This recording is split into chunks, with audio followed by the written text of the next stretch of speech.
Howdy. Something interesting happened. By the way, we now have 900 subscribers. I'm very happy about it. But then, after that, somehow, almost overnight, we actually got to 1,000 subscribers as well. A friend told me that he was going to talk to a bunch of his friends about the vlog, and apparently he did, so now there's a whole bunch more of us. Thank you very much. So I guess that's the secret to getting lots of subscribers. Get your current subscribers to talk to their friends about you. So anyway, that sounds like a great idea. So please, talk to your friends about me. I'd love to see this blog get huge. Thank you. So this week, let's work on the next big step of the big story progression. Let's talk about D1-3. As usual, as always, with these module reviews that I do, please, if you're a player, don't watch this because I'm going to be giving away stuff that will make your experience less fun. So please don't watch this episode any further if you're a player. At the end of G3, your adventurers are probably standing on the bottom level of the Fire Giant Hall, looking into a huge cavern, wondering what to do next. What follows is a big mess of work for you and for your players. Let's do some comparing. G1 was 2 sheets of paper stapled together with an outer sheet that held the map and the cover. G2 was also 2 sheets of paper stapled together with an outer sheet that held the map and the cover. G3 was slightly larger. It was 4 pages with the cover. Here's the map though for D1-3. There's 3 modules worth of adventures in this one map. But honestly speaking, the stuff that's actually written in the module is not even the majority of what your players will encounter while they're on this map. In this center diagonal gray area are a collection of encounters your players will probably visit, but all these other areas are the areas your players could theoretically visit if they happen to get lost down here. Gary Gygax, the writer of this module, was pretty busy. He had just finished writing the Monster Manual and released it in 1977. He was busy writing the Player's Handbook while he was at the same time writing the beginning modules for the game, 8 modules. All of these were released in 1978. I mean, that's a lot of work for 1 year, right? So he had plans to go on to write the Dungeon Master's Guide as well. He would eventually release that as well as other modules in 1979. That's a lot of work. On top of that, the modules he wanted to create were getting bigger. Every time he put out a module, the size was increasing. Apparently, he didn't have either the time or the inclination to fill in all the details on these 3 modules. He left that up to the DM, meaning you. Whenever I do a module guide like these, first I try to explain the module as best as I can, and then I try to offer up some advice on how to run it well. And lastly, I tell you about some of my own war stories I went through as I ran it. There's a big problem here, though. The bulk of the story is what you yourself are going to have to create. Gary just didn't have the time to do it all. So ultimately, you've got a lot of work on your hands. My goal, therefore, isn't to just explain the module, but to actually help you finish writing it. So here we go. This is just one large map that you'll use for the space of 3 modules. The lower section will use the Adventures and Wandering Monster tables from the module D1, Descent into the Depths of the Earth. This middle portion uses the Adventures and Wandering Monster tables from D2, Shrine of the Kuo-toa. And for the record, it is pronounced Kuo-toa. I looked it up and I saw it in Dragon Magazine issue number 93, page 28 for those of you who are interested. This upper third uses the data from D3, the Vault of the Drow. D3, as you will find, is perhaps the largest module that was ever published for D&D. It doesn't look like it, because it's only 32 pages long, plus the cover and the maps, right? The reason why it's the biggest is because of all the stuff that Gary merely alludes to, but doesn't specifically illustrate or detail in the pages of the book itself. It's 32 pages of whim that he wanted you, the DM, to flesh out for him. There's a city here, as well as a huge countryside, as well as a collection of chateaus that your players may encounter in order to get to the final objective. You've got a lot of work to do. Don't worry though, I drew out a lot of the maps and I'll show them here throughout the course of the next few episodes. P.S. I don't know how many episodes I'll be talking about this for. The guide I made for just D3 is over 100 pages long, all by itself. We might be here for a while. For the record, on this map, when you see a shape like this, it means that you're to design an encounter for that area. There are a total of 29 of these. Gary designed 7 of them for you. A shape like this means that you should design a module for it, meaning a big map with many encounters in it. Ideally, your map shouldn't just be a map full of stuff for your players to kill, it should have a story, a reason for being there, and some explanation of how it interacts with the world around it. This is not easy. There are 17 of these. Gary only designed 2 of them. Lastly, if you see a shape like this, you should design a city. A huge map with hundreds of dwellings, a government system, political intrigue, stores, guilds, law enforcement, farms, etc., right? There's 5 of them.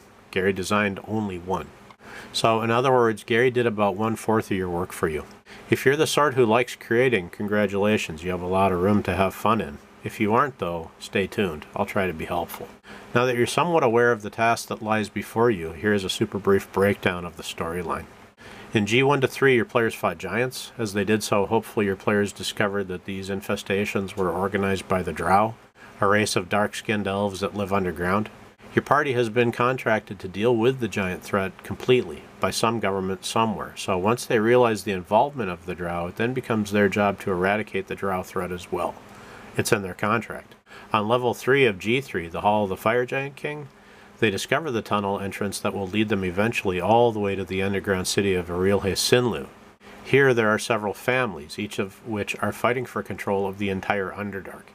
The giant infestation was initiated and controlled by the family Ileserve. Aklavdra, an enemy from G3, is the leader of this family. If she happened to have been killed in G3, her consort Lyn will have found a way to clone her, so in other words, your PCs may have to fight Aklavdra twice. Once complete, you're not done yet, because as it turns out, Aklavdra herself was being controlled by a higher power as well. The temple for this higher power is located here in the module D3. Unfortunately, Gary never detailed this final encounter. He left it up to the writer of the next module, David C. Sutherland. Unfortunately, again, Mr. Sutherland didn't describe this final encounter either. Instead, he went into detail on another side adventure that D3 had in it, the Great Fane of Lolth. So in other words, like most of D1-3, you'll have to write the final encounter yourself. For me personally, I use Cthulhu. You're welcome to as well. You can find information in them in Deities and Demigods. It was a spectacular final boss fight. All the players died at least once. One died twice. I'll go into more detail on this later. Anyway, that's the super brief breakdown. Let's talk about populating your map now. You've got a lot of work to do, and I'm going to see what I can do to help you out. This is going to be your biggest task. How do you design 4 cities, 15 modules, and 22 encounters without going crazy, losing your job, or getting divorced? Some of it involves just having a few good ideas. Some of it involves cheating. Some of it also involves coming up with your own ideas that are exciting to you personally. So, step 1. Let's just toss out a few good organizational ideas. Here's the main good idea I had that took care of a lot of my problems. When you look at the wandering monster tables in these 3 modules, you'll find several monsters that are intelligent. Intelligent monsters, as a rule, want homes. So if you look at the list of monsters, find the intelligent ones, and then select which of the encounter areas you want to have as their homes. This takes care of a bunch of your problems. I actually added a few other monsters onto here that weren't intelligent, but it seemed like they would have a lair somewhere, or a hive of some sort. Step 2. Cheat. The areas that have more than one hex to them are to be modules, so good, use your modules and fill in a few of these areas with them. For me personally, over here, I use B4, the Lost City. I decided that one of these larger areas could be that module. I also used the older module, Dark Tower, down here. It saved me some time. I don't have to design an entire module for these 2 areas. Step 3, get some enthusiasm for your own ideas. No one wants to play in a monster condo anymore. Monster condos are no longer considered to be cool. Maps full of stuff for your players to kill just isn't that appealing to the D&D crowd anymore. So one way to go to the next level is to look at the choices you've already made and to try to figure out how these areas interact with the areas around them. Here are a few ideas I had. Some of the crazies from B4, the Lost City, probably found the entrance to the lower levels and have made their way into the D1-3 map. What sorts of settlements would they create? Here are a few that I came up with. I'd also love to have some of the stuff inside of Dark Tower spill out and affect the area around it. I've never actually run Dark Tower, so I can't. It's too bad. Some of the higher powered monsters have also interacted with the areas around them. For example, some areas may have been completely over-harvested by neighboring vampires, so there may be a few empty and dead areas throughout this map. Dead cities.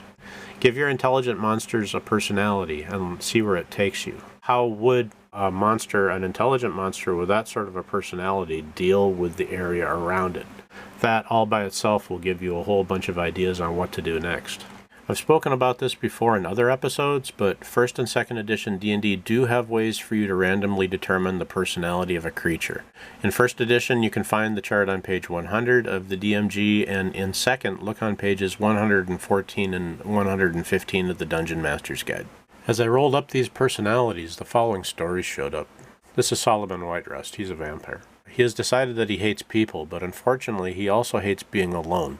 He's also very artistically inclined, so to alleviate the loneliness, like in the movies The Stand and I Am Legend, he's decided to artificially make it look like he lives in a world populated by people other than himself. In the movies The Stand and I Am Legend, the people who created these cities used mannequins. That's how they got rid of their loneliness. Solomon doesn't have access to mannequins, though. Instead, he uses the remains of his victims. By the way, Solomon is very old. He's had a lot of time to work on this city that he's creating. So as your players move through this city, they'll see thousands of these corpses posed as though they were engaged in normal day-to-day life.